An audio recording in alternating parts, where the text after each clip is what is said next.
چقدر بهت بدم حاضری کلا از اینستا بری؟ 10 دقیقه کافیه.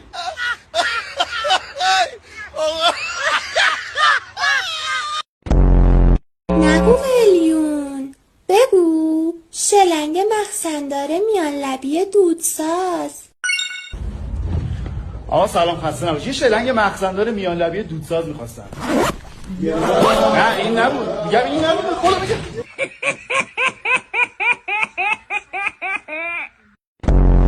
توجه کنی این دستگاهی که گاو میگیره و سوسیس میده بیرون. استاد دستگاهی هم هستش که سوسیس بگیری گاو بده بیرون.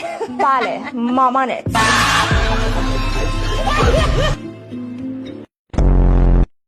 هدف لاف بود ولی طرف گاو بود. بدنیم هدف پاک بود ولی طرف دنبال ساک بود. بدنیم شل کن بزنیم.